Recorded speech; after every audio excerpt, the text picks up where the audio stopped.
Bonjour à tous et bienvenue dans notre atelier dédié au reporting taxonomie des sociétés cotées non financières. Donc cet atelier fait suite à la publication le 20 novembre dernier de notre second rapport sur la taxonomie qui est disponible sur notre site internet. À présent, quelques mots sur les intervenants AMF pour cet atelier. Donc tout d'abord Madame Astrid Mizan, secrétaire générale adjointe de la direction des émetteurs et des affaires comptables, Chloé Vincent, chargée de mission à la direction de la régulation et des affaires internationales, Alexandre Pascal, chargé de supervision à la direction des émetteurs, et moi-même, Charles Descamps. Quelques mots sur le déroulé de cet atelier. Donc, après quelques propos introductifs, nous allons passer quelques temps sur des rappels réglementaires de la taxonomie. Ensuite, nous rentrerons dans le vif du sujet. Nous vous commenterons notre dernier rapport sur la taxonomie, avec un focus sur les sociétés bien sûr non financières, ou l'actualité du moment avec la première année d'alignement. Après, quelques mots de conclusion. Et enfin, deux éléments très importants pour l'organisation de cet atelier. Vous pouvez poser des questions au fil de cet atelier à travers le chat, deux questions que vous voyez en bas à droite de votre écran, et nous poserons des temps pour répondre à ces questions après différentes parties. Enfin, cette présentation est téléchargeable grâce à l'icône nuage. Si vous rencontrez des difficultés à télécharger, faites-nous le savoir par mail, nous vous aiderons. À présent, je laisse la parole à Astrid Mizan pour quelques propos introductifs. Bonjour à tous. Quelques mots sur l'engagement de l'AMF pour la finance durable. Donc, la finance durable est l'un des axes stratégiques, des orientations stratégiques de l'AMF sur la période 2023-2027. L'AMF s'est fixé pour priorité de promouvoir une finance plus durable dans la totalité de ses activités et de ses missions. Alors, pour ce qui concerne les émetteurs, cela suit deux axes. Un premier axe qui est l'accompagnement des émetteurs dans la mise en œuvre des nouveaux textes par des ateliers, des échanges bilatéraux avec les émetteurs, la publication de guides et de rapports pédagogiques. Et puis un deuxième axe qui est de veiller à la qualité de l'information extra-financière, indispensable pour assurer la confiance des investisseurs, et axe que nous suivons dans notre activité quotidienne de supervision de l'information extra-financière. L'AMF est engagée depuis plusieurs années sur le reporting ESG, puisqu'il s'agit d'une demande croissante des investisseurs et des parties prenantes pour davantage d'informations en matière extra-financière. Donc cela fait plusieurs années que nous avons publié un certain nombre de rapports sur les pratiques de reporting extra-financier des sociétés, au-delà de l'activité de supervision quotidienne que nous faisons. Alors d'abord en 2016, puis en 2019, nous avons publié un rapport d'analyse des déclarations de performance extra-financière des sociétés cotées pour détailler les enjeux d'une communication extra-financière de qualité. Depuis 2020, nous publions des rapports annuels sur le suivi des engagements climatiques du secteur financier qui sont co-rédigés avec la CPR. En 2020, nous avons publié le rapport sur la mise en œuvre pour les acteurs financiers des recommandations sur le reporting climat TCFD. En 2021, nous avons publié un panorama financier et extra-financier du reporting carbone des entreprises, donc avec un volet à la fois extra-financier et un volet comptable.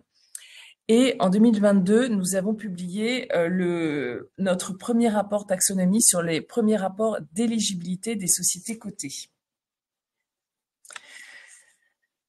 Un rapide retour sur la taxonomie européenne que vous devez connaître. Donc, pour rappel, la taxonomie est un système de classification européen des activités économiques durables sur le plan environnemental, qui s'accompagne d'obligations de communication qui pèsent sur les émetteurs depuis le 1er janvier 2022, qui doivent fournir une information à la fois sur l'éligibilité et sur l'alignement de leurs activités sur cette classification taxonomie, en publiant un certain nombre d'indicateurs, chiffre d'affaires, dépenses d'investissement et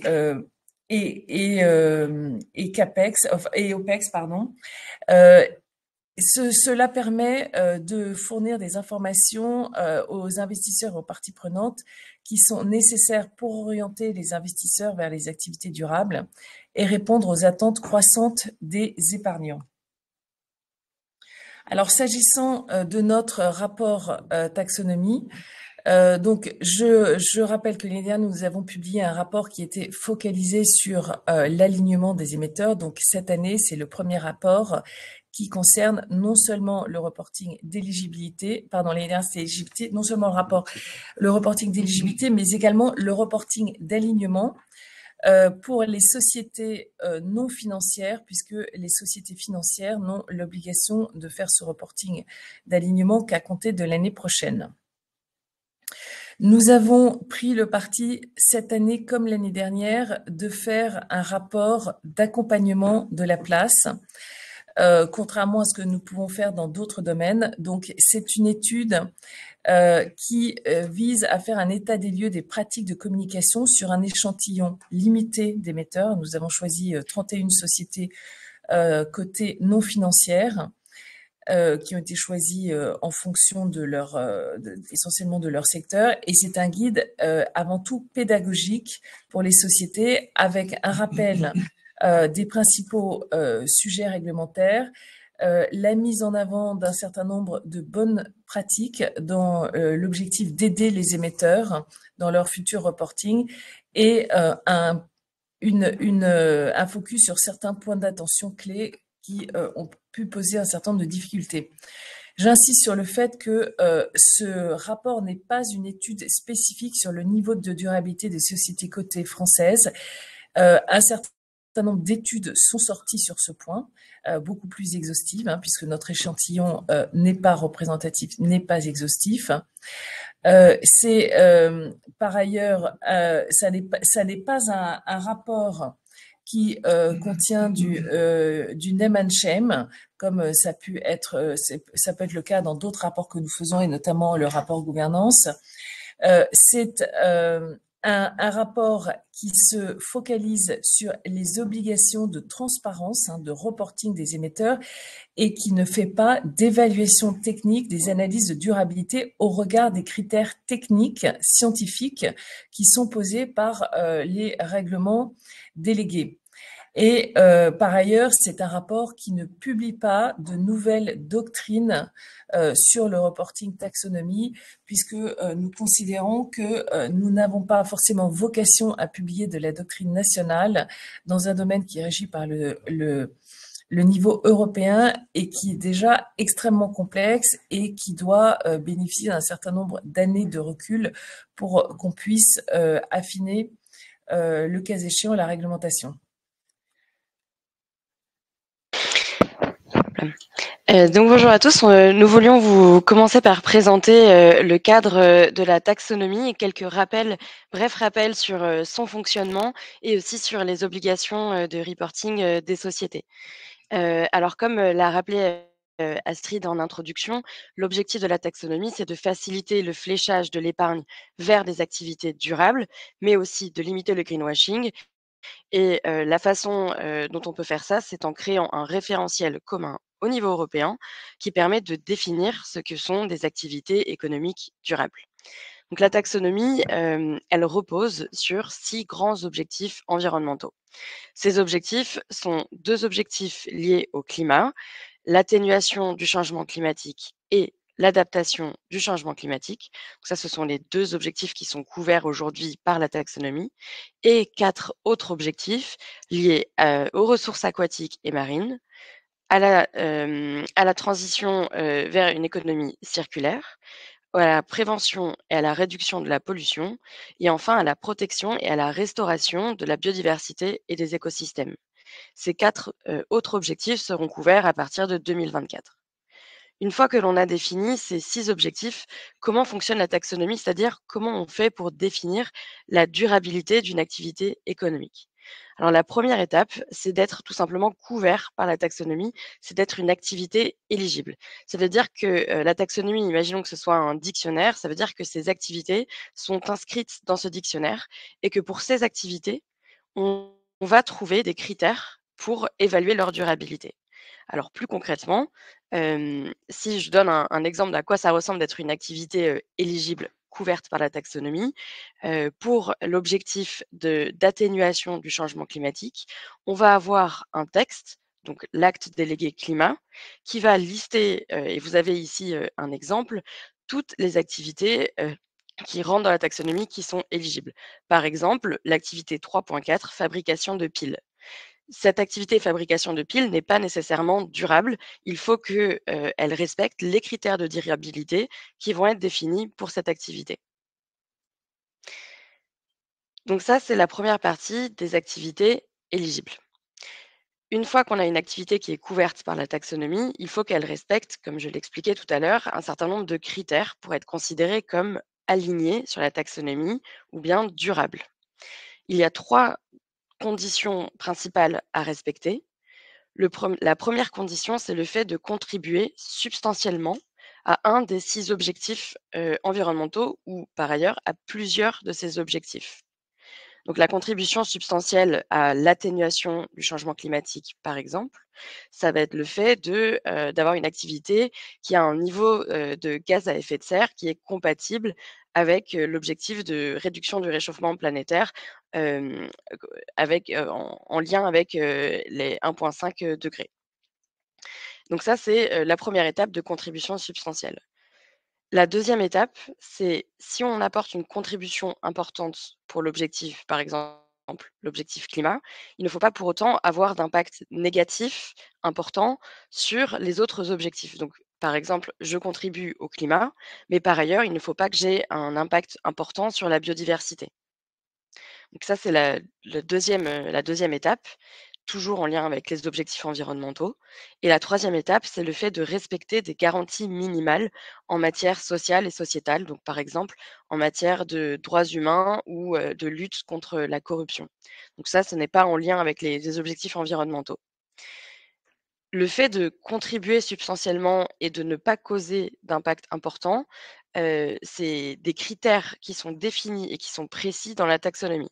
Alors pour vous donner un exemple de ces critères précis, nous avons, sur cette, slide, un exemple de critères techniques proposés, dans la taxonomie pour l'activité installation et exploitation de pompes à chaleur électriques. Donc vous avez au début la description de l'activité et puis dans la deuxième partie, de cet extrait, la section dédiée à la contribution substantielle à l'atténuation du changement climatique où on va donner des seuils quantitatifs spécifiques à cette activité. Par exemple, un seuil de réfrigération et le potentiel de réchauffement planétaire de ce seuil de réfrigération ne doit pas dépasser 675. Un exemple peut-être encore plus parlant pour la fabrication de ciment, qui est l'exemple que vous avez à droite. Le processus de fabrication de ciment ne doit pas dépasser un certain seuil d'émissions de gaz à effet de serre que vous avez ici à l'écran. Voilà, ça c'était pour vous montrer qu'il y a des critères techniques précis et qui permettent à toutes les sociétés d'avoir un langage commun sur ce qu'est une activité économique durable. Un dernier point important pour comprendre le fonctionnement de la taxonomie, c'est le fait que ce cadre est fait pour évoluer, c'est un cadre évolutif. Il évolue à 2 égards. Le premier, c'est que toutes les activités ne sont pas éligibles. Toutes les activités ne sont pas dans le dictionnaire de la taxonomie. La taxonomie a vocation à évoluer pour inclure de plus en plus de secteurs d'activité et d'activités économiques. À titre d'exemple, aujourd'hui, les activités liées à l'agriculture ne sont pas incluses dans la taxonomie. Pourquoi est-ce que cette, taxonomie ne couvre pas aujourd'hui toutes les activités? C'est qu'il y a eu une priorisation des activités qui avaient un impact fort sur le climat et pour lesquelles il était important de définir des critères de durabilité. Pour vous donner un exemple de cette évolution, la taxonomie liée au climat a déjà évolué 2 fois depuis sa publication, en 2021 et en 2023. Il y a aussi, deuxième aspect qui est, le fait de faire évoluer régulièrement, non pas seulement les activités, mais aussi les critères de durabilité qui sont définis pour chacune de ces activités. Et donc là encore, la taxonomie climat a déjà été révisée une fois en 2023 pour réviser, ces critères. Donc c'est vraiment si je puis dire, le business as usual, le fonctionnement normal de faire évoluer la taxonomie. Il est d'ailleurs prévu de réviser à minima tous les 3 ans ces critères de durabilité pour qu'ils soient adaptés. Voilà pour la présentation du fonctionnement de la taxonomie et je vais passer maintenant à la présentation des obligations de reporting liées à cette taxonomie. Alors, sur quoi porte ce reporting? Les entreprises doivent communiquer, comme on expliquait en introduction, sur leur niveau d'éligibilité et d'alignement, c'est-à-dire de durabilité, de leurs activités économiques en lien avec la taxonomie. Les institutions financières, par exemple les banques, les sociétés d'investissement et les entreprises non financières ne vont pas avoir exactement les mêmes informations à publier. Ici, je vais me concentrer sur les sociétés non financières qui sont celles que l'on a traitées dans notre rapport. Les sociétés non financières ont des indicateurs à publier ainsi que des informations contextuelles pour expliquer, contextualiser ces indicateurs. Il y a 3 grandes catégories d'indicateurs à publier. Un indicateur sur le chiffre d'affaires éligible et aligné, donc éligible et durable, sur les dépenses d'investissement CAPEX éligibles et alignés, les dépenses d'exploitation OPEX éligibles et alignées. Les informations contextuelles, elles doivent, par exemple, mais on y reviendra tout à l'heure, permettre de comprendre quelles sont les activités spécifiques à la société qui sont couvertes ou encore comment est-ce que l'analyse de durabilité a été menée. Très rapidement, pour vous expliquer aussi le calendrier d'application de la taxonomie et son contexte, le reporting taxonomie est requis depuis 2022. L'année dernière, les sociétés non financières comme financières avaient un reporting allégé qui ne portait que sur la première étape, qui était l'identification des activités éligibles. Cette année, pour la première fois, les sociétés non financières font un rapport plus complet qui porte aussi sur les aspects de durabilité. Les sociétés financières ont 1 an de plus pour faire ce rapport qui devrait être dû en 2024. L'application est donc progressive. Elle est aussi progressive sur le nombre de sociétés qui sont concernées par la taxonomie. Aujourd'hui, ce sont les sociétés qui sont concernées par le reporting extra-financier selon la directive NFRD européenne. Donc, ce sont des grandes entreprises qui ont plus de 500 salariés et un chiffre d'affaires supérieur à 40 millions d'euros ou un bilan supérieur à 20 millions d'euros. À partir de 2026 et progressivement, ce sera de plus en plus de sociétés qui seront couvertes au niveau européen avec la nouvelle directive CSRD sur le reporting de durabilité des entreprises qui remplace la NFRD. Donc nous avons fini avec cette session d'explication de la taxonomie et je laisse la parole à Charles. Oui, écoutez, on avait prévu un premier arrêt après ces aspects réglementaires. Donc il n'y a pas de questions, mais alors je vous rappelle que vous pouvez poser vos questions en cliquant sur le petit icône questions en bas à droite et nous les prendrons, même si elles traitent du sujet réglementaire, à l'occasion de la deuxième séance de Q&A. Donc je vous propose de passer maintenant à la seconde partie de cette présentation. Donc on va revenir sur les principaux constats de notre étude. Alors peut-être quelques mots sur comment s'organise notre rapport. Notre rapport est découpé en 5 thématiques qui couvrent un peu tous les aspects finalement du reporting taxonomie des sociétés. On s'est d'abord intéressé bien sûr à l'analyse d'éligibilité, puis à l'analyse d'alignement. Ensuite, nous avons une thématique 3 qui se focalise vraiment sur l'aspect calculatoire des différents ratios, donc des 6 ratios aujourd'hui requis. Une thématique numéro 4 qui est sur la présentation, puisque vous savez que la réglementation imposait une présentation sous forme de tableau de ces indicateurs. Et enfin, une dernière thématique sur la publication d'indicateurs alternatifs. Donc ça, c'est une pratique de communication. Environ un tiers des sociétés d'échantillons ont eu recours à ces indicateurs, donc qui viennent en complément, en supplément des indicateurs réglementaires. Donc on reviendra plus en détail sur ces aspects-là. Dans chaque thématique, dans le rapport, nous avons eu la même approche, on crée une certaine routine pour le lecteur pour qu'il puisse retrouver ces éléments, donc avec des focus réglementaires, où on essaye d'apporter d'éclairage sur la réglementation. Nous attachons la doctrine existante, notamment les foires aux questions donc, qui ont pu être publiées par la Commission européenne sur ces sujets réglementaires. Il y en a eu quand même plusieurs disséminés dans le temps, donc on a essayé de les regrouper. Après, on a nos principaux constats, on regarde notre échantillon, et la valeur ajoutée est aussi d'aller illustrer ces points avec des extraits donc issus directement des reportings extra-financiers des sociétés de l'échantillon. Enfin, nous avons une partie sur des points d'attention clés, c'est-à-dire qu'on a des points de passage qui nous semblent importants pour un reporting de taxonomie réussi et des points qui ont pu être moins bien appréhendés par les sociétés, des points réglementaires moins bien appréhendés sur lesquels il était important pour nous de refaire un focus. Alors maintenant, quelques chiffres sur l'échantillon. Donc je vais commenter le graphe à droite. Donc on a un taux d'alignement sur le chiffre d'affaires de 15%, un taux d'éligibilité de 37%, CAPEX 20% pour 47% d'éligibilité, et enfin des OPEX à 13% d'alignement contre 27% d'éligibilité.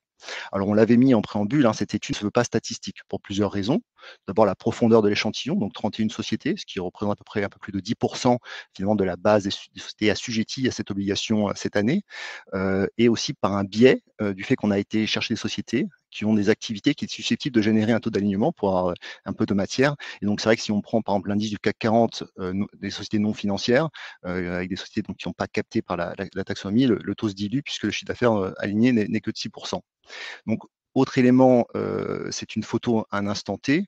Et ce qui sera intéressant plutôt de noter, c'est la dynamique de ces taux dans le temps. Enfin, peut-être un bilan un peu général avant d'entrer dans le détail. Donc, les sociétés d'échantillons, dans la grande majorité, a publié les indicateurs de taxonomie, les tableaux, les informations contextuelles. Donc, les efforts ont été poursuivis. Donc, les sociétés se sont mobilisées pour rendre compte de ces exigences réglementaires d'alignement. Alors, cependant, on a relevé en effet des zones d'amélioration, notamment une certaine hétérogénéité sur la qualité finalement de l'information contextuelle, donc celle qui accompagne les ratios chiffrés. Et on vous propose, à travers cette présentation, d'insister sur ces points et en mettant en avant des bonnes pratiques qui ont pu être relevées au sein de l'échantillon. Je laisse la parole à Chloé pour cette première partie. Merci beaucoup. Effectivement, le premier thème que nous avons analysé, c'est la communication sur l'identification des activités éligibles. Il s'agit du deuxième reporting des sociétés non financières sur ces activités éligibles. Et ce que nous avons observé peut se décrire en 3 points principaux. Le premier point d'attention, c'était sur le fait de décrire avec suffisamment de détails la nature des activités éligibles et non éligibles, ce qui a été fait par la majorité des sociétés que nous avons étudiées. Alors c'est important ce point-là, puisque il faut faire le lien avec les catégories d'activités éligibles de la taxonomie et certaines de ces catégories sont un peu larges et ne permettent pas toujours de comprendre quelles sont les activités spécifiques de la société, d'où l'importance de décrire pour chaque société la nature de ces activités couvertes. La deuxième étape, c'est la deuxième point important, c'est le fait de faire, d'expliquer quelles ont été les évolutions entre le précédent reporting et ce nouveau reporting sur l'analyse d'éligibilité qui a été menée. C'est d'autant plus important qu'un certain nombre de sociétés, plus d'un tiers, celles que nous avons étudiées, ont fait évoluer leur analyse d'éligibilité entre 2022 et 2023. Cette évolution était liée à une extension de la taxonomie, le fait notamment d'avoir couvert les nouveaux secteurs liés au gaz et nucléaire, d'avoir eu un périmètre d'analyse élargi, par exemple le fait d'avoir analysé en plus de détails les investissements éligibles, ou encore une nouvelle lecture des textes liée à l'application des FAQ publiés par la Commission européenne plus récemment. Être transparent sur ces évolutions est vraiment important pour pouvoir comprendre et contextualiser les indicateurs d'éligibilité qui vont être publiés et comprendre les variations s'il y en a. Le dernier point est plus d'ordre méthodologique, c'est que on constate à la lecture des rapports que l'analyse de l'éligibilité des activités n'a rien de trivial, qu'elle soulève un certain nombre de questions méthodologiques et notamment des problématiques d'accès à la donnée pour permettre aux sociétés de savoir si leur activité est ou non couverte par la taxonomie. Ces choix méthodologiques, il est important d'en rendre compte dans les rapports, dans le reporting, pour pouvoir comprendre ce qui est fait et les éventuelles limites.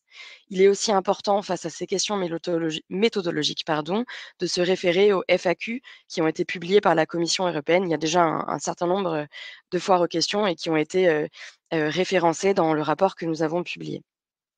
Alors, un exemple pour illustrer ces pratiques de communication sur les choix méthodologiques et sur les changements. Vous avez ici 2 exemples.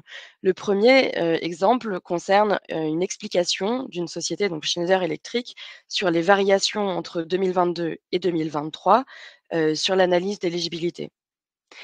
Dans cet extrait, Schneider Electric va expliquer quelles sont les nouvelles activités qui ont été incluses dans son analyse d'éligibilité, donc les activités 6.14 et 6.17 sur cet extrait, mais aussi des activités qui avaient été considérées comme éligibles en 2022 et qui ne le sont plus en 2023.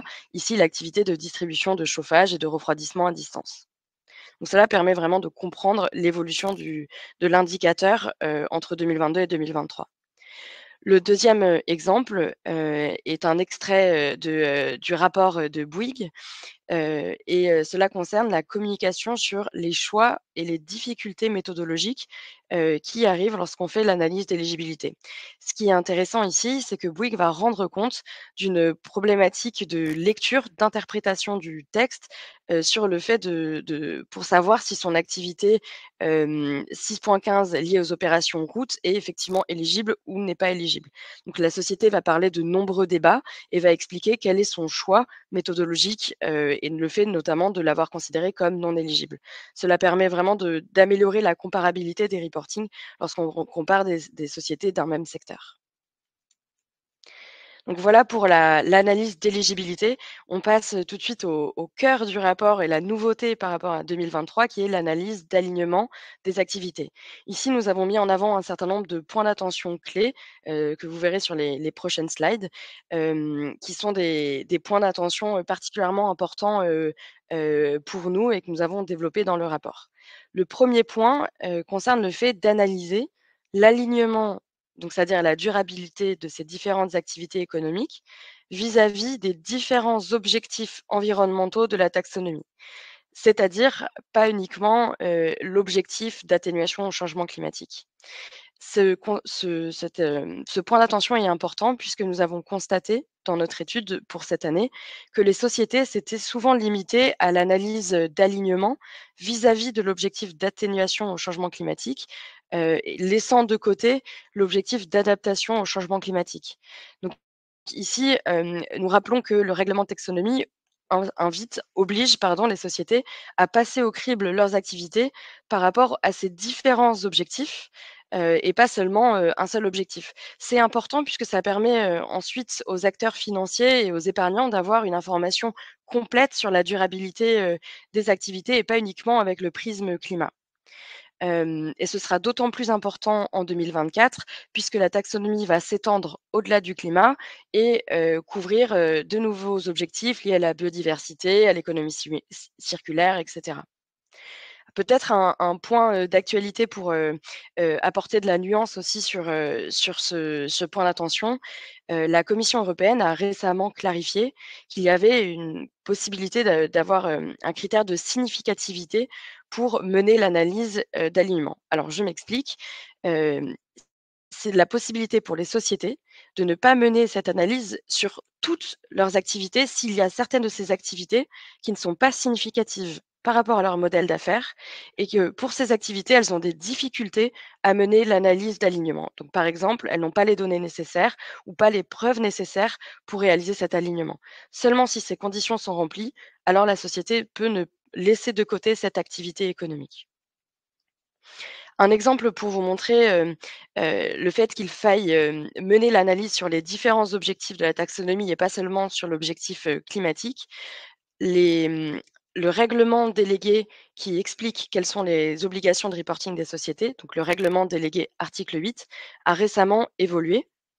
Et dans cette révision, il est, précisément expliqué que les sociétés doivent expliquer dans ce tableau que vous avez, ici sur cette slide, le degré d'éligibilité et d'alignement par objectif environnemental, y compris lorsqu'on a une activité qui contribue à plusieurs de ces objectifs. C'est-à-dire que c'est une vision, exhaustive par objectif environnemental qu'il faut donner et cela nécessite, bien évidemment en amont, d'expliquer, quelles sont, les, différentes contributions par objectif environnemental et pas seulement l'objectif, climatique. Hem Un deuxième élément important sur, l'objectif, enfin sur l'analyse d'alignement et qui ne va pas, vous surprendre, c'est le fait de communiquer suffisamment sur les enjeux méthodologiques autour de l'analyse d'alignement, donc au même titre que ce que j'ai pu présenter tout à l'heure sur l'analyse d'éligibilité. Donc c'est l'importance des informations contextuelles. Pourquoi est-ce que ces informations contextuelles sont importantes? C'est parce que, analyser la durabilité des activités, c'est-à-dire, étudier les critères de durabilité, techniques de la taxonomie, a soulevé aussi de nombreux enjeux méthodologiques et des défis opérationnels pour les sociétés. Donc au même titre que pour l'éligibilité tout à l'heure, des problématiques d'accès aux données, des questions, d'interprétation et donc des incertitudes juridiques sur la lecture de ces critères. Ou encore le fait que la taxonomie évolue régulièrement, ce qui peut, susciter aussi des enjeux, d'adaptation à ces nouveautés. En conséquence, une grande partie des analyses menées par les sociétés vont reposer sur des choix méthodologiques qui peuvent être structurants. Ces choix méthodologiques, on a pu le constater dans notre étude, peuvent varier d'une société à l'autre, et peuvent aussi faire que les indicateurs qui vont être publiés vont être difficiles à interpréter.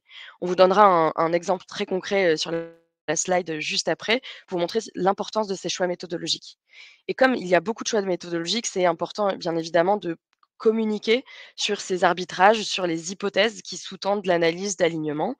Et ce que nous avons constaté dans notre rapport, c'est que les informations contextuelles publiées sur ces choix méthodologiques, elles sont encore assez hétérogènes, tant sur, la nature, des choix méthodologiques que sur le niveau de détail publié.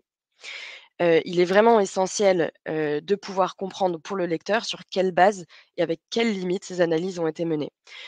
Aussi, lorsque les sociétés font face à ces choix méthodologiques, face à des arbitrages à faire, il est important de s'appuyer sur les FAQ de la Commission européenne qui ont été publiés, notamment récemment, sur, l'analyse d'alignement, parce que cela permet, une plus grande convergence aussi des analyses, des sociétés.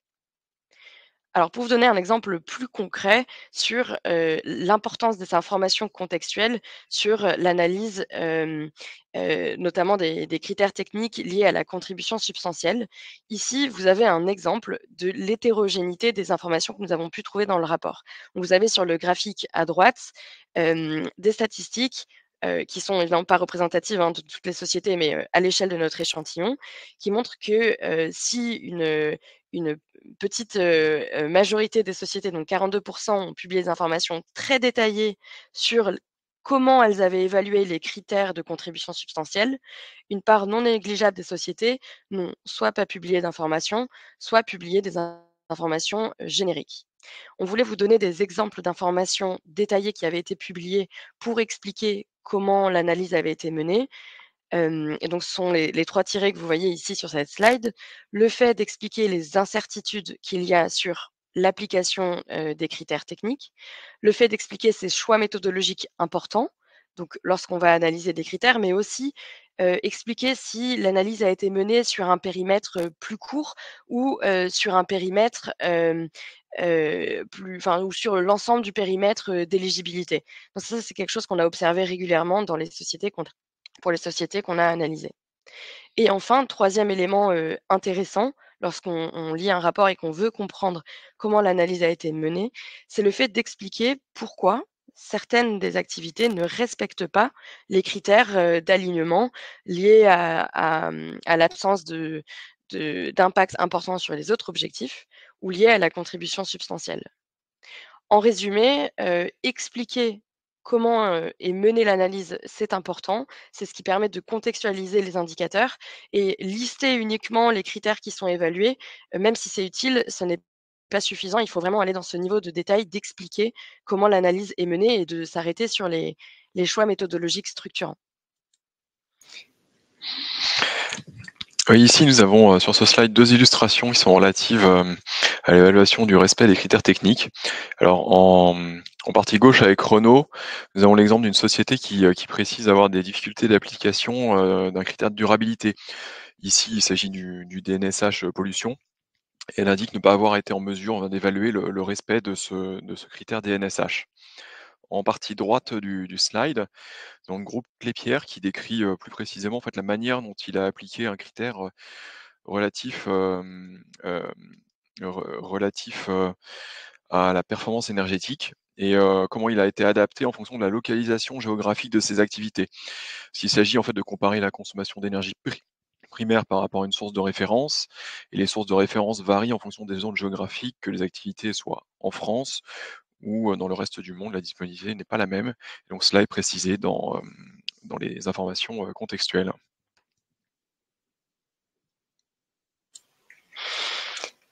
Merci Alexandre. Ah, j'ai oublié de mettre la caméra, c'est mieux comme ça. Pour continuer sur ce focus sur les informations contextuelles, sur l'analyse d'alignement, nous avons aussi fait un focus sur l'analyse des garanties minimales. Donc, pour mémoire, ce sont les éléments liés aux aspects sociaux et sociétaux qu'il faut respecter pour être considérés comme durables. Ici, nous avons constaté une encore plus forte hétérogénéité dans les types d'informations publiées et le niveau de détail apporté sur l'analyse des garanties minimales. Alors là encore, on vous donne un exemple d'informations, de bonnes pratiques observées quant à la description de l'analyse des garanties minimales. La première chose, c'est d'expliquer quelles ont été les thématiques sociales et sociétales qui ont été évaluées en lien avec les garanties minimales. Notamment expliquer comment ont été, comment ont été étudiées ces garanties minimales par rapport aux différentes thématiques qui doivent, et là c'est plutôt un rappel réglementaire, aller au-delà de la thématique des droits humains. Par exemple, il s'agit de couvrir aussi la thématique de la lutte contre la corruption ou des armes controversées. Ces thématiques, elles sont expliquées dans une des FAQ publiées dernièrement par la Commission européenne. C'est l'encadré jaune que vous avez à droite, en juin 2023. Donc dans ce FAQ, il est rappelé quelles sont les thématiques qu'il faut couvrir. Par exemple, la thématique des armes controversées, ça c'est une des précisions qui a été apportée dans ces FAQ. Donc, le premier point, c'est expliquer les thématiques étudiées.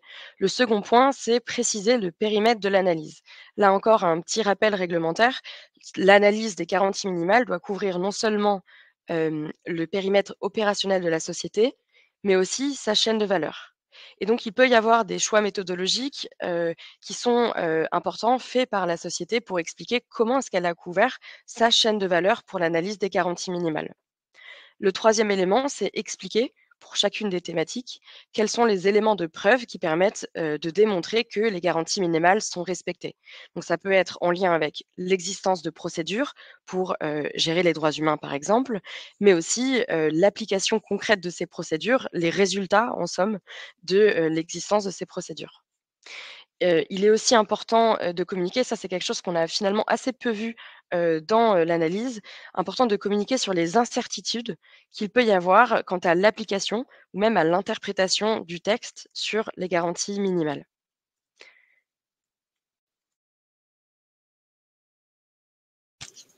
Ici, nous avons l'exemple d'une société qui explique comment elle a évalué le respect des garanties minimales. Alors juste avant, Chloé soulignait l'importance des informations contextuelles qui sont utiles à fournir pour comprendre comment a été menée cette analyse du respect des garanties minimales. Et là, nous avons une société qui explique comment les garanties minimales ont été appliquées à l'échelle du groupe pour chacune des thématiques identifiées. On le voit dans l'extrait, vous pouvez le voir à droite dans l'extrait de l'URD des phages. La société explique comment elle s'est assurée du respect des garanties minimales sur des points relatifs à la fiscalité, sur des points relatifs aux droits de la concurrence. Et la société décrit également aussi, précise quelles sont les procédures et les mécanismes existants au sein du groupe, ou encore elle précise aussi d'autres informations relatives à l'absence de condamnation. Et pour cela, elle renvoie vers d'autres sections de son document d'enregistrement universel qui traite de cela. Et enfin, un dernier constat clé, point d'intention clé sur l'analyse d'alignement des activités concerne la nécessaire cohérence entre l'information taxonomie publiée par les sociétés et l'information de durabilité publiée par ailleurs, notamment dans la DPF, la déclaration de performance extra-financière. Assurer cette cohérence est vraiment important, notamment lorsqu'on va évoquer les questions de stratégie de durabilité. Et c'est un point qui est particulièrement intéressant de faire le lien entre la taxonomie et la stratégie de durabilité des sociétés. Alors, dans ce champ-là, nous avons identifié plusieurs bonnes pratiques de communication. Par exemple, la première, le fait de faire un lien entre la stratégie climat, du groupe et les résultats, en termes d'alignement du chiffre d'affaires sur la taxonomie. Donc on a une société ou plusieurs sociétés qui se sont fixés des objectifs en lien avec la taxonomie. La deuxième bonne pratique qui a été observée chez beaucoup de sociétés, c'est le fait de faire un lien entre, la description de, l'analyse d'alignement, par exemple, comment, certains critères de contribution substantielle ou d'absence de préjudice important, ont été évalués et certaines sections spécifiques de, la DPEF. Par exemple, un lien, qu'on a trouvé très souvent dans les rapports, c'est le lien entre la politique d'adaptation au changement climatique de la société et la section, du rapport taxonomie, qui évoquait l'absence de préjudice important en matière d'adaptation au changement climatique. Donc ces liens permettent vraiment de comprendre et de mettre en perspective la taxonomie avec, ce que la société peut mettre en place en termes de politique et de stratégie. Un dernier exemple qui a été aussi, souvent retrouvé dans les rapports, c'est le lien qui a été fait entre l'analyse des garanties minimales, notamment la description, des éléments de preuve, pour, montrer le respect de ces garanties minimales et l'information sur le plan de vigilance, en matière de droits humains publié par la société ou encore sur la thématique de la corruption, la loi Sapin II. Et juste après, vous avez quelques exemples. Oui, alors ici, nous avons l'illustration d'une société qui, dans son URD, bah voilà, fait état d'une cohérence d'ensemble des informations de durabilité entre les informations de durabilité et son reporting taxonomie, plus spécifiquement sur les garanties minimales et la politique sociale et sociétale qu'elle met en œuvre. Donc sur l'extrait à droite, là, chez Arkema, la société justifie du respect des garanties minimales en faisant le lien avec les parties de son document d'enregistrement universel qui traite du plan de vigilance. Au cas présent, il s'agit des processus en place au niveau de sa chaîne de valeur pour les fournisseurs, ou encore elle renvoie vers certains passages relatifs au reporting Sapin 2, plus précisément sur la cartographie des risques de corruption.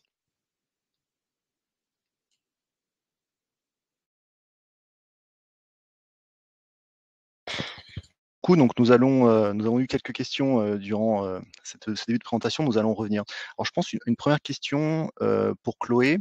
Donc c'est une question qui revient pas mal, donc on les regroupe sur ces fameux 4 nouveaux objectifs. Donc aujourd'hui nous avions 2 objectifs climatiques, atténuation et adaptation au changement climatique. Donc demain 4 nouveaux objectifs et sur le séquencement. Donc, qu'est-ce qui est attendu finalement sur les reportings publiés en 2024 sur l'exercice 2023 et ce qui est attendu en 2025 sur les reportings 2024? Est-ce qu'il y a un séquencement finalement de l'obligation comme on a pu avoir sur les objectifs climatiques? Oui, effectivement, il y a un séquencement, c'est-à-dire que la première année où les sociétés vont devoir prendre en compte ces 4 objectifs, ce sera les prochains reportings. Donc le reporting qui sera publié en 2024 sur l'exercice 2023. Mais il y a un séquencement puisque ce premier exercice va être un exercice allégé qui ne portera que sur la première étape d'analyse, qui est l'analyse d'éligibilité. L'analyse d'alignement sera à couvrir pour les reportings suivants, c'est-à-dire les reportings publiés en 2025 sur l'exercice 2024. Et encore une fois, les sociétés financières auront un an supplémentaire pour faire cet exercice complet. Merci beaucoup. Un autre sujet qui revient, ça concerne la thématique du multi-objectif. C'est-à-dire qu'on a rappelé un des constats de l'étude, c'est que les sociétés s'étaient focalisées beaucoup sur l'objectif de l'atténuation au changement climatique et moins sur l'objectif d'atténuation. Cet enjeu du multi-objectif grandit puisque avec 4 nouveaux objectifs, des activités pourront être concernées par un objectif climatique et éventuellement 1 ou 2 autres objectifs. Et pour qu'un reporting soit complet, il faut que l'analyse ait été menée sur l'ensemble de ces objectifs. Alors maintenant, il y a peut-être un quiproquo sur le double comptage. C'est-à-dire que ce n'est pas parce que, en effet, votre activité sera concernée, parmi l'activité de promotion immobilière ou de construction immobilière sera sûrement concernée par le climat et éventuellement l'économie circulaire, qu'il faut faire du double comptage. C'est-à-dire que le ratio, lui, sera bien sur une base 100, donc il n'y a pas de double comptage. Cependant, il y a peut-être et Chloé, si tu pouvais revenir dessus, sur donc, la slide 26 qu'on vous a remis à l'écran, sur finalement cette information qui est complémentaire à l'information des tableaux normés. Oui, effectivement. Alors dans les tableaux normés, il n'y a pas de double comptage. En revanche, dans cette petite table, ce petit tableau qui est demandé en plus du tableau réglementaire, pour chaque indicateur. Donc, ce serait 3 tableaux complémentaires à fournir. L'objectif ici, c'est justement de faire du double comptage. C'est-à-dire, l'objectif, c'est de donner une vue exhaustive par objectif environnemental du maximum de niveau d'alignement et d'éligibilité. Donc ici, lorsqu'on a une activité qui va par exemple contribuer à la fois à l'atténuation et à l'adaptation, il va falloir compter 2 fois le chiffre d'affaires aligné de cette activité dans les 2 lignes qui sont dédiées. Autrement dit, si on additionne toutes les lignes, on va dépasser normalement les 100. Donc ce tableau est censé avoir une valeur additionnelle par rapport au tableau réglementaire et il est censé être utile pour les investisseurs pour avoir une vue totale par objectif. Donc voilà, le double comptage est ici prévu. Et j'ajouterais la motivation, parce que c'est vrai que derrière cet élément, la commission a en tête qu'en fait cette information sera utile pour notamment les utilisateurs de cette donnée, notamment les sociétés financières, aussi dans la construction des offres de produits, notamment des fonds thématiques. Donc c'est l'intérêt derrière de cet exercice. Alors peut-être une question, parce qu'on va pas pouvoir peut-être tout défendre, mais j'ai vraiment pris celle qui revenait le plus souvent, peut-être sur notamment tout ce qui était chaîne de valeur sur les garanties minimales. Chloé, est-ce que peut-être indiquer des précisions, notamment de la Commission européenne récente sur ce sujet? Non, effectivement, il y a plusieurs questions, qui se posent, hein, sur la couverture de la chaîne de valeur. Les FAQ, de la Commission européenne, viennent préciser et en tout cas ont clarifié le fait que la chaîne de valeur devait être couverte lors de cette analyse des garanties minimales. Maintenant, c'est vrai qu'il y a encore, parfois des zones d'ombre sur, comment et jusqu'à quel point il faut couvrir cette chaîne de valeur et c'est pour ça qu'on demande aux sociétés d'être particulièrement transparentes, sur ce point pour pouvoir comprendre, jusqu'où la chaîne de valeur a été couverte et quelles ont pu être les difficultés d'analyse. Voilà, donc il y a effectivement des clarifications et nous, c'est un des messages du rapport par ailleurs. On demande à la Commission européenne de poursuivre son travail de clarification sur les différentes étapes de la taxonomie et notamment les garanties minimales. Parfait. Écoutez, je vous propose pour de continuer la présentation et puis nous avons une nouvelle session de Q&A par la suite. On pourra répondre encore à vos questions, donc n'hésitez pas. Merci beaucoup.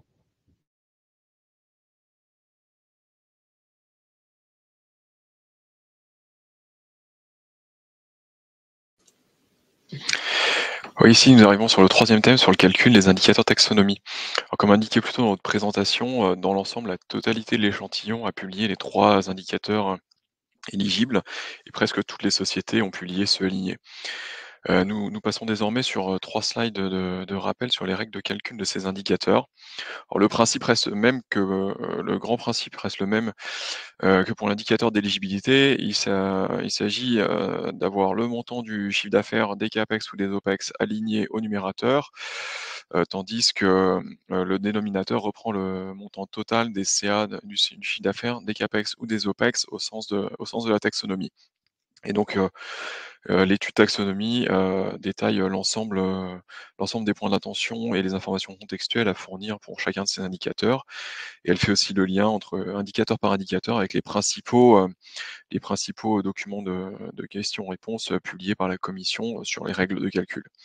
Alors sur le chiffre d'affaires, peut-être un point d'attention, il y a une exception pour l'objectif d'adaptation au changement climatique. Seul le chiffre d'affaires qui est issu des activités habilitantes peut être éligible ou aligné et est ainsi identifié au numérateur de l'indicateur. Voilà, c'est un sujet qui est un peu technique. Vous verrez, on a pour faciliter la compréhension de cela, nous l'avons détaillé dans un cas pratique dans notre étude qui figure dans un chapitre intitulé Pour aller plus loin. Ici sur ce slide, là, nous retrouvons donc le détail de la manière dont peut-être calculer l'indicateur de CAPEX. Et simplement, ce qu'il faut peut-être retenir, c'est que on trouve potentiellement au numérateur 3 types de CAPEX alignés, ce qui est comme pour l'éligibilité. Les CAPEX de type A, qui sont ceux liés à des activités éligibles. Les CAPEX de type B, ceux qui sont liés à des plans de CAPEX alignés. Et puis, les CAPEX de type C, ceux qui sont individuellement alignés. Alors, on retrouve aussi la même nature d'exception pour le calcul de l'indicateur de CAPEX pour ce qui concerne l'objectif d'adaptation. il y a toujours des règles spécifiques qui sont définies pour le reporting des CAPEX liées aux activités adaptées, et tout cela est précisé dans le FAQ numéro 5 de la commission publié en février 2022. Sur ce slide, relatif à l'indicateur OPEX, oui. Comme pour les CAPEX, on retrouve au numérateur potentiellement 3 types d'OPEX alignés, de type A, B ou C. Et il y a une petite particularité sur l'indicateur OPEX. Il y a une possibilité de recourir toujours à l'exemption de non-matérialité pour cet indicateur avec les mêmes conditions que pour l'éligibilité. C'est si et seulement si l'OPEX total, c'est-à-dire le dénominateur et non matériel, au regard du modèle d'affaires. Et en cas de recours à l'exemption, il convient l'exprimer clairement dans le reporting et de publier dans ce cas les 3 informations demandées par les textes, c'est-à-dire une justification du caractère non significatif, mentionner le numérateur à 0 et rappeler le montant total du dénominateur OPEX. Peut-être 2 points de vigilance sur le recours à l'exemption d'OPEX pour non-matérialité de cet indicateur. En fait, un tiers de notre échantillon y a recours. On voit que encore en fait environ un quart des sociétés ne publient pas les informations contextuelles requises. Et il se trouve aussi que l'analyse de matérialité est parfois erronée, c'est-à-dire qu'elle est réalisée au niveau du mauvais agrégat, soit par ce qui peut être fait par exemple parfois par rapport au numérateur au lieu d'effectuer l'analyse de matérialité par rapport au dénominateur. Ah, on voulait vous présenter ici un exemple d'une communication d'une société sur le fait justement d'utiliser la non-matérialité de l'OPEX et donc de ne pas calculer le ratio OPEX.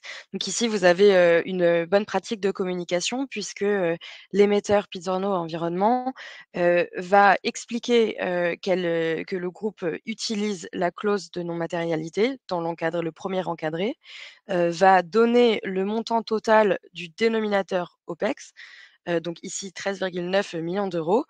Il va expliquer en quoi est-ce qu'il n'est pas significatif et également publier le ratio OPEX égal à 0% en utilisant les templates prévus par le règlement délégué article 8. Donc là, nous avons une information complète qui correspond aux différents éléments qu'Alexandre vous a présentés.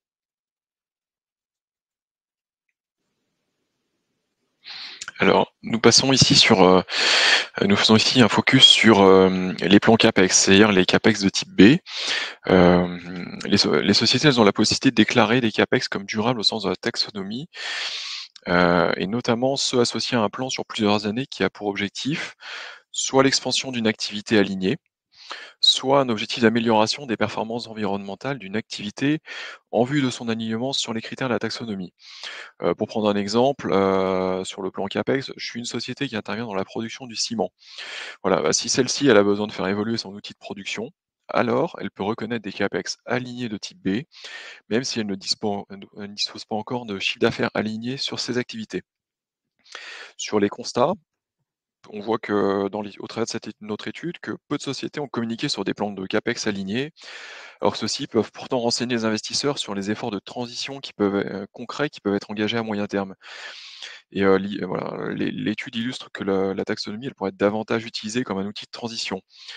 Dans cette perspective, il semble important pour le lecteur de comprendre la composition de l'indicateur CAPEX pour le contextualiser aussi. C'est-à-dire, est-ce qu'il y a une existence ou non de plan CAPEX? Est-ce que leur analyse est en cours? Voilà, quelle est la signification de l'absence peut-être de CAPEX de type B à ce jour dans le reporting?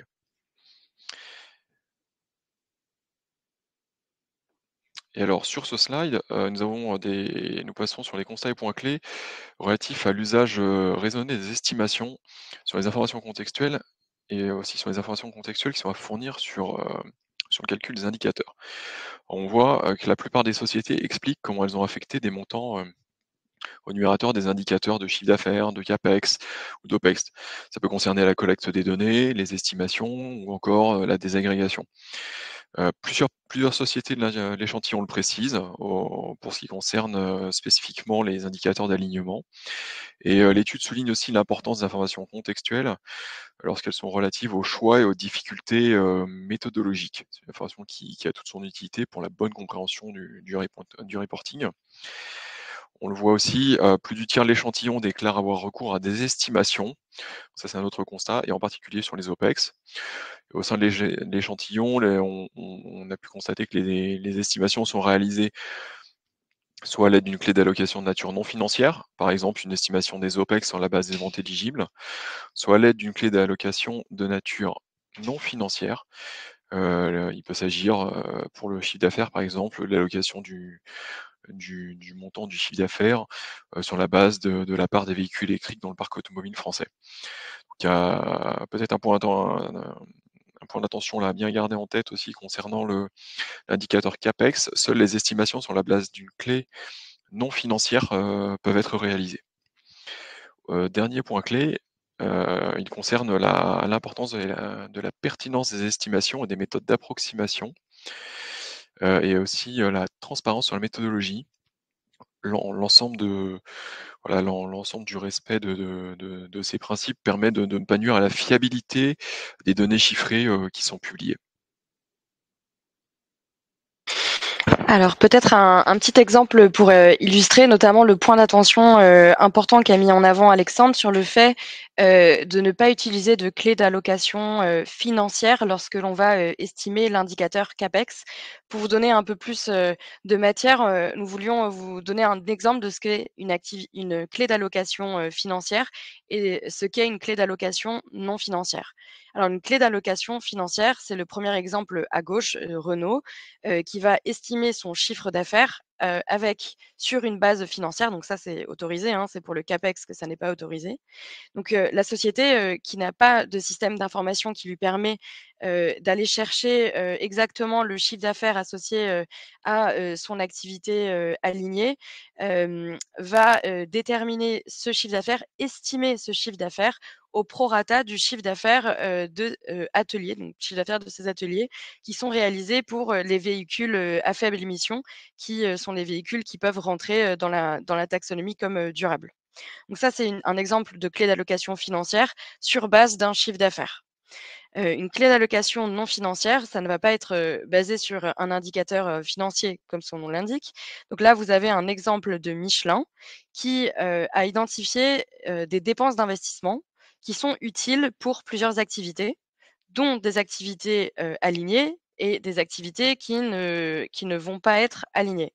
Et donc la question pour Michelin, c'est comment est-ce que je fais pour extraire, pour ne compter que les dépenses d'investissement qui vont être utiles pour mes activités alignées. Et bien, dans ce cas-là, le groupe Michelin a utilisé comme clé de répartition une allocation sur la base de la consommation de cette activité spécifique par rapport à cet investissement général qui avait été fait. Donc là, ce n'est pas basé sur un indicateur financier, mais plutôt sur de la consommation, sur quelque chose de physique, sur de la production, par exemple.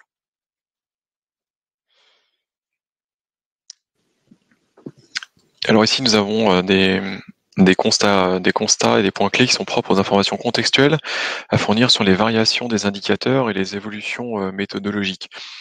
Alors sur les constats, il y a près d'un quart des émetteurs qui rendent compte de changements dans la définition des indicateurs, dans la méthodologie de calcul ou d'un retraitement des comparatifs, et surtout qui en expliquent les raisons. Ça concerne principalement l'indicateur de chiffre d'affaires et puis le CAPEX. Sur les points d'attention, ce qui semble important, c'est l'importance ce sont les informations narratives. Elles sont obligatoires, hein, pour contexte, et elles permettent de contextualiser les variations du niveau des indicateurs d'éligibilité et également d'alignement. Autre information qui est demandée en matière quantitative, ce sont des éléments sur les variations des indicateurs. On vous a mis un extrait réglementaire juste en dessous, extrait de l'article de l'acte délégué article 8, sur les informations demandées relatives à la ventilation quantitative du numérateur qui doit faire apparaître les principaux déterminants de la variation de l'indicateur de chiffre d'affaires durant l'exercice. Et l'acte délégué précise cela également pour les indicateurs de CAPEX et d'OPEX. Et ces points clés sont importants dans la perspective d'une communication en 2024 sur la variation NN-1 des indicateurs d'alignement et l'explication des motifs de ces variations. Alors sur cette slide, vous avez 2 exemples, de bonnes pratiques de communication, sur justement, les changements de modalité de calcul entre, l'année 2022 et l'année 2023. Donc, 2 exemples, de situations différentes. Dans le premier exemple, qui est l'exemple de Veolia, la société va expliquer, qu'elle a modifié, sa définition, de son indicateur OPEX suite à une clarification qui a été apportée par les FAQ de la Commission européenne. Donc on a une explication, très claire sur le fait que certaines, hem, dépenses d'exploitation qui avaient été comptées auparavant au dénominateur de l'indicateur OPEX ne sont plus désormais incluses dans ce dénominateur. Ça, c'est pour le premier exemple. Pour le deuxième exemple, on a un changement qui est de nature différente, puisqu'on a une société qui a fait varier son périmètre en raison d'une cession d'activité. Et donc là, ce qui est intéressant, c'est que non seulement la société Imeris va expliquer ce changement, qui pourrait permettre de contextualiser la variation entre 2021 et 2022, mais surtout, elle va publier un indicateur retraité pour 2021 sur, sur les indicateurs d'éligibilité. Alors, indicateurs d'éligibilité et pas d'alignement puisque, l'année dernière, c'était uniquement les indicateurs d'éligibilité qui étaient dus. Donc voilà, ces pratiques de communication, qui peuvent être intéressantes pour expliquer les variations entre, N-1 et l'année N. Alors ici, nous avons le dernier focus sur les indicateurs taxonomie qui portent sur les autres informations contextuelles requises. Sur ce slide, nous avons groupé quelques points d'attention de l'étude sur les informations contextuelles demandées, mais qui n'ont pas toujours été publiées par les sociétés de l'échantillon. Alors sur les autres informations narratives requises, cela concerne les informations sur la méthode pour éviter les doubles comptages. Ça peut être une méthode d'estimation dans le cadre d'une méthode d'estimation, ou alors au cas d'une contribution d'une activité à plusieurs objectifs environnementaux. Nous avons une société de l'échantillon qui rend compte des mesures mises en place pour éviter ce risque de double comptage lié à sa méthode d'estimation. On verra par un exemple juste après. Et sur les autres informations quantitatives, cette fois-ci, qui sont requises, cela concerne la réconciliation du dénominateur des indicateurs avec les comptes. Donc, pour rappel, ça concerne l'indicateur de chiffre d'affaires et l'indicateur de CAPEX. Et on voit sur l'indicateur de CAPEX, qui est quand même un peu plus compliqué en termes de, enfin parfois beaucoup plus compliqué en tout cas que l'indicateur de chiffre d'affaires. En ce qui concerne la réconciliation, il y a plus d'un quart des sociétés qui n'ont pas encore fourni des éléments de réconciliation suffisants pour permettre le rapprochement avec les comptes. Voilà, il y a un axe de progrès sur ce point-là. Sur un indicateur additionnel il y a des informations à produire sur les indicateurs ajustés qui tiennent compte du financement par obligations durables sur le chiffre d'affaires et les CAPEX. Et très peu de sociétés ont fourni encore cet indicateur qui permet, il semble important parce que, enfin, il est important parce qu'il permet aux acteurs financiers d'éviter un double comptage des actifs au sein de leur propre reporting taxonomie via le Green Asset Ratio. Et dernier constat, sur un indicateur additionnel à fournir, il s'agit du chiffre d'affaires aligné associé aux activités intragroupes et aucune société n'a présenté cet indicateur au sein de ces informations contextuelles. Vous avez sur cette slide un exemple de communication sur la question du double comptage, qui est un exemple intéressant puisque régulièrement on parle de double comptage lorsqu'on a une activité qui va contribuer à plusieurs objectifs environnementaux. Ici, c'est un cas un peu différent puisqu'on a une société qui a utilisé une méthode d'estimation de son chiffre d'affaires et en raison de cette méthode d'estimation, donc il y a même 2 méthodes d'estimation différentes, hem et face à un potentiel risque de double comptage. Et donc la société va expliquer, ce risque et expliquer que ce risque a été, maîtrisé. Donc c'est aussi, cet exemple est intéressant parce qu'il permet de faire un point d'attention sur, les risques de double comptage qui peuvent, venir, de différentes, raisons et notamment, en lien avec les méthodes d'estimation, multiples utilisées par les sociétés. Le quatrième thème que nous avons étudié dans ce rapport, donc après l'analyse d'éligibilité et l'analyse d'alignement et la présentation des indicateurs, c'est le calcul des indicateurs, pardon, c'est la présentation des informations, autrement dit l'utilisation des fameux tableaux imposés pour le reporting des indicateurs. Donc pour mémoire, il y a 3 tableaux principaux demandés sur le chiffre d'affaires, sur les CAPEX et sur les OPEX. Et dans ces tableaux, il faut non seulement renseigner les indicateurs d'éligibilité et d'alignement totaux, mais aussi par activité économique et renseigner le respect des différents critères de contribution substantielle, d'absence d'impact important sur les autres objectifs et des garanties minimales. Ce que l'on a constaté, dans notre étude, c'est que la plupart de ces tableaux, avaient été, publiés même dans la grande majorité, les 3 tableaux étaient publiés, avec un petit bémol sur le tableau OPEX qui parfois avait été omis. Mais surtout le message, important, c'est que, il est double. Le 1er message, c'est que parfois ces tableaux, n'étaient pas tout à fait complets ou alors étaient remplis de façon incohérente. Pour vous donner, même, 2 exemples, hem, nous avons parfois trouvé dans la zone dédiée aux activités alignées, donc les lignes A1, pour les connaisseurs, des activités qui n'étaient pas alignées, qui étaient éligibles mais qui n'étaient pas alignées. Donc cela peut créer aussi de la confusion et rendre plus compliquée la comparaison entre, 2 tableaux différents. Un deuxième exemple, c'est, et qu'on a trouvé à plusieurs reprises, chez les sociétés, c'est le fait de regrouper en une seule ligne plusieurs activités économiques, ce qui ne permet pas d'avoir une information suffisamment, granulaire sur, les niveaux d'alignement et d'éligibilité par activité économique. Le deuxième constat, par rapport à l'usage de ces tableaux, c'est, le fait de renseigner certes toutes les informations demandées, mais de ne pas respecter, à 100 et fidèlement le format imposé par, l'acte délégué article 8. Donc c'est, par exemple, des sociétés qui vont, enlever des colonnes ou des lignes, qui sont vides, et cela ne facilite pas, on va dire, la comparabilité des tableaux et ce sera d'autant plus important, dans les prochaines années puisque, les reporting taxonomy devront être digitalisés et donc il sera important de conserver, les modèles de tableaux imposés, y compris pour, les informations contextuelles, et notamment la petite table que je présentais tout à l'heure par objectif environnemental, de bien garder ce même format et de publier les 3 tableaux demandés, pour faciliter la comparaison, d'un rapport à l'autre. Nous avons aussi identifié des bonnes pratiques en lien avec, l'usage des tableaux, imposés. Puisque, pour les activités qui sont, éligibles, mais qui ne respectent pas les critères d'alignement, il n'est pas nécessaire, obligatoire de publier des informations dans le tableau sur, le fait qu'elles aient ou non respecté, les critères d'alignement. Donc c'est un reporting volontaire et nous avons pu constater que plusieurs sociétés avaient utilisé ce reporting volontaire.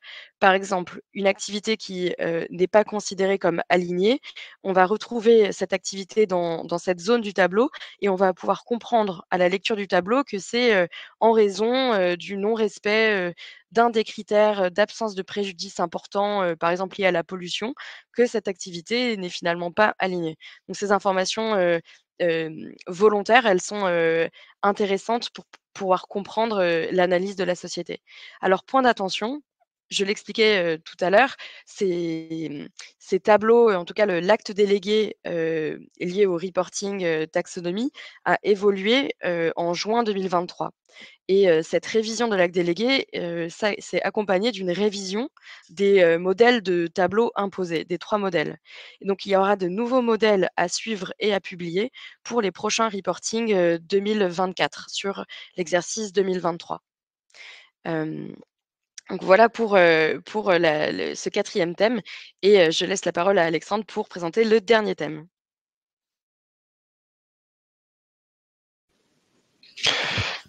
Oui, alors ici nous abordons le dernier thème du rapport sur les indicateurs alternatifs aux indicateurs taxonomie. Alors, c'est une pratique de communication qui bien sûr est autorisée, mais qui elle reste cependant encadrée. En constat, on l'a vu au travers de l'étude, il y a un tiers des sociétés étudiées qui ont eu recours à des indicateurs alternatifs. Premier cas de figure, il peut s'agir de prendre en compte le chiffre d'affaires durable des entités non contrôlées, voilà, dans le cadre de partenariats avec d'autres entreprises, pour développer des solutions durables innovantes, par exemple. Autre cas de figure, il s'agit de mettre en avant un chiffre d'affaires d'activité économique qui sont pour le moment pas éligibles à la taxonomie, mais que la société considère comme durable ou potentiellement durable, et qu'elle souhaite remonter, ou en tout cas sur lesquels elle souhaite donner une information. Donc, il s'agit, comme je disais, d'une pratique de communication qui est autorisée, mais qui est encadrée par les lignes directrices de l'ESMA, celles relatives aux indicateurs alternatifs de performance, et puis par le Q&A qui s'y rapporte. Vous retrouvez dans le slide à droite les principaux principes de transparence publiés par l'ESMA sur les APM, et qui sont relatifs au libellé des indicateurs, à leur définition, à leur absence de prééminence par rapport aux indicateurs réglementaires, ou encore au fait que ceux-ci doivent être réconciliés avec les indicateurs réglementaires.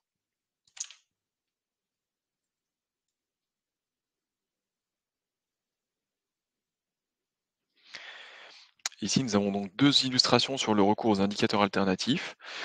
À gauche, nous en avons une sur la présentation claire de la différence entre l'information réglementaire et l'indicateur alternatif, avec le cas de Saint-Gobain. La société, elle communique, en plus de ces indicateurs taxonomie, sur un indicateur qui reflète la part du chiffre d'affaires lié aux solutions durables. Et en fait, cette notion de solution durable, elle est établie selon un référentiel qui est propre à la société, et qu'elle explique du coup précisément dans son reporting. Et elle précise, on le voit ici, que l'indicateur n'est pas calculé conformément à l'indicateur réglementaire. Il s'agit bien d'une information additionnelle. Sur la partie droite, on a l'illustration de la non-prééminence de cet indicateur alternatif par rapport aux indicateurs réglementaires. Alors avec Valeo, qui a ajouté un indicateur pour refléter la part des ventes éligibles sur son périmètre, y compris les co-entreprises. Et ce que fait la société, c'est que cet indicateur alternatif, il est présenté non pas en fait dans des tableaux, mais bien dans une section narrative qui est intitulée indicateur additionnel, pour éviter vraiment tout risque de prééminence par rapport aux indicateurs réglementaires, et s'inscrire ainsi dans le respect des lignes directrices de l'ESMA.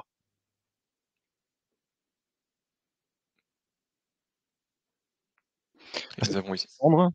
Nous allons refaire une petite session de questions-réponses. Alors, encore une fois, on a regroupé par thématique. Alors peut-être Alexandre, est-ce que tu peux revenir sur ces fameuses clés d'allocation, rappeler ce qui est permis, ce qui est autorisé par réglementation, ce qui a été éclairci notamment dans les FAQ de la Commission européenne sur le CAPEX et l'OPEX, s'il te plaît? Alors, sur les clés d'allocation, ce qui est permis, ce qui existe, il y a les clés, on l'a vu ensemble, nous l'avons vu ensemble, il y a les clés d'allocation de nature financière ou alors de nature non financière. Et nous avons trois cas d'application possibles au cas de chacun des indicateurs, le chiffre d'affaires, les CAPEX ou les OPEX.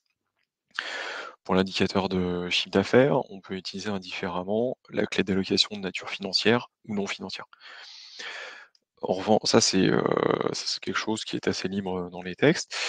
En revanche, la commission dans ses FAQ a précisé une chose concernant l'indicateur de CAPEX. Seule la clé de nature non financière peut être utilisée. En revanche, sur les OPEX, aujourd'hui, c'est vrai que la question peut se poser sur quelle peut être la clé d'allocation utilisée pour cet indicateur, qui est parfois pas toujours, pour lequel les dépenses sont pas toujours évidentes à allouer. Et pour le moment, la commission, en revanche, n'a pas précisé s'il était possible d'avoir recours à une clé d'allocation de nature non financière, ce qui est du coup non autorisé pour les CAPEX.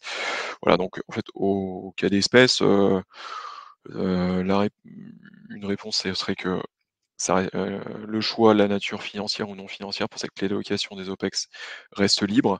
Après, peut-être une bonne pratique ou une pratique prudente serait de suivre pour le moment, en tout cas, en l'absence d'éclaircissement de la commission sur ce point, de suivre ce qui est fait pour les CAPEX. Merci Alexandre. Une autre question qui est revenue, peut-être si on revient sur la slide 44, sur ces fameux indicateurs additionnels. Alors, en fait, il y a peut-être une confusion. Donc, c'est des indicateurs qui sont finalement, ils ne sont pas dans les tableaux normés, donc ce ne sont pas les fameux 6 ratios qui sont attendus par l'inondation, mais ce qui est prévu dans le texte, c'est que la société doit, dans l'information donc contextuelle, narrative, qui va accompagner ces ratios, donner des indicateurs complémentaires, donc additionnels à cela. Et c'est là que les règles, notamment la règle sacro-sainte qui est je respecte mon périmètre consolidé, peut être entre guillemets enfreinte, puisque on demande en effet un indicateur. Est-ce que Chloé, tu veux revenir sur cet indicateur additionnel, notamment lié aux activités intragroupes? Oui, merci beaucoup. Alors, pour vous donner un exemple très concret lié à cet indicateur intragroupe, imaginons une société en industrie automobile qui a une chaîne de valeur intégrée avec une filiale qui fait une activité qui est elle-même alignée sur la taxonomie. Donc, par exemple, un constructeur automobile qui aurait une filiale qui construit des batteries pour les véhicules électriques. Il se trouve que la fabrication de batteries, elle peut être comptée comme alignée. Sauf que comme la chaîne de valeur est intégrée, le chiffre d'affaires interne lié à la vente en interne de ces batteries ne peut pas être compté. Et donc, c'est une façon pour le constructeur automobile, le groupe, de mettre en avant une activité qu'il conduit au sein de son groupe et qui peut être alignée sur la taxonomie, sachant que ce chiffre d'affaires interne ne pourrait pas compter dans l'indicateur réglementaire. Donc en fait, c'est une façon de mettre en avant ce qui se passe à l'intérieur de la société s'il y a des activités internes qui sont alignées sur la taxonomie. Voilà, donc c'est une façon de mettre en avant ce qui est fait par la société. Donc c'est d'où l'importance de cet indicateur additionnel qui peut refléter des éléments pertinents pour la société. Merci beaucoup Chloé. Enfin, une question qui porte sur notamment la modification qui pourrait intervenir dans un ratio finalement qu'on a publié par le passé, car on a eu une interprétation ou du moins une clarification notamment par la Commission européenne. Donc là, le texte est muet sur cet aspect. Donc en fait, ça va être plutôt à la société de décider ou non si il est pertinent de faire une sorte de restatement, d'un retraitement de sa donnée N-1 dans le cadre justement si on souhaite mettre en évidence une certaine dynamique. C'est vrai que la comparaison risque d'être compliquée ou alors elle se traîne. Il n'y a pas d'impératif aujourd'hui imposé par la réglementation par rapport à ces changements éventuels d'estimation. Peut-être aussi revenir sur une question qui portait sur l'aspect réglementaire. Je sais qu'on n'en a pas parlé cette année, on en avait beaucoup parlé l'année dernière, c'est l'outil Compass qui peut en effet aider les sociétés en recherche justement sur l'éligibilité éventuelle et après bien sûr l'alignement, parce que on le rappelle, c'est vraiment l'étape première qui est importante. Donc cet outil qui est mis à disposition de la Commission européenne, donc il suffit de taper en Google EU Taxonomy Compass pour avoir accès à cette base de données en tapant son activité. Vous oriente vers notamment activités listées qui pourront répondre en fonction de la description. Après, il y a toute l'analyse bien sûr à réaliser, mais c'est le but de cet outil. Chloé, tu voulais ajouter quelque chose? Oui, c'est que sur l'outil EU Taxonomy, même Navigator et Compass, vous avez aussi en accès libre toutes les FAQ qui ont été publiées par la Commission européenne. Donc vous avez un côté avec toutes les activités éligibles et puis un onglet qui vous permet d'accéder facilement aux FAQ, donc ce qui peut être aussi très utile. Oui, ce qui est utile aussi, c'est que l'outil vous dit ensuite aujourd'hui si l'activité aussi est habilitante. Il y a pas mal de petites choses qui vous permettent aussi de vous aider dans cette analyse. Alors, une dernière question, il me semble, après je pense qu'on en aura fini pour les questions-réponses. Alors, une société qui n'est pas éligible à la taxonomie, finalement, est-elle redevable de ces tableaux? Donc la réponse est oui. Alors pour deux raisons.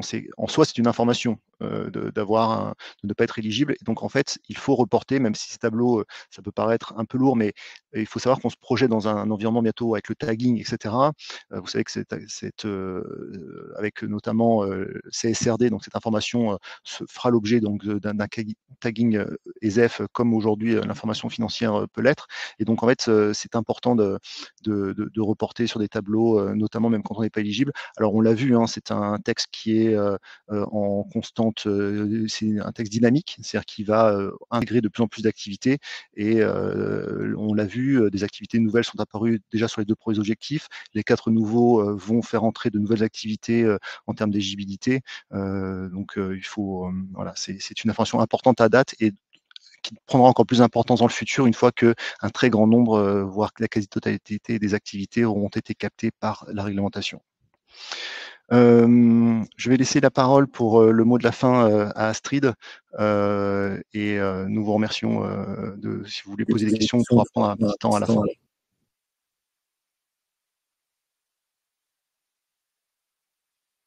Alors, en conclusion, le reporting d'alignement des sociétés devrait devenir une donnée absolument fondamentale pour permettre aux investisseurs d'élaborer leur stratégie d'investissement, aux institutionnels et progressivement aux particuliers.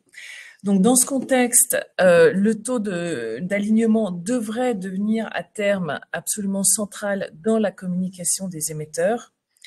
Et puis, au-delà de la photo à un instant T, ce qui va être aussi très regardé, ce sera l'évolution du taux d'alignement dans le temps. Donc, ça sera très regardé probablement par le marché parce que ce sera révélateur des efforts de transition et du verdissement progressif de l'économie. Donc, les investisseurs seront probablement de plus en plus sensibles au caractère récurrent et dynamique de l'exercice de reporting d'alignement des émetteurs. L'AMF encourage dans ce contexte les entreprises à poursuivre leurs efforts pour fournir une information de qualité en ayant conscience de la difficulté de l'exercice et de la complexité de la réglementation. Nous poursuivons par ailleurs nos travaux avec la Commission européenne et l'ESMA pour essayer d'obtenir des réponses sur toutes les questions d'interprétation et d'application de la taxonomie qui peuvent se poser pour avoir des réponses au niveau européen et assurer un level playing field entre juridictions. Nous poursuivrons aussi nos actions pour accompagner les sociétés dans la compréhension et la mise en œuvre du reporting de durabilité avec donc ce type de rapport et diverses opérations d'accompagnement de la place, surtout dans la perspective de la prochaine entrée en vigueur de la directive CSRD dans 1 an. Et nous veillerons toujours à la qualité de l'information extra-financière des émetteurs, à la fois en assurant un accompagnement de la place et aussi dans notre activité quotidienne de supervision de l'information extra-financière.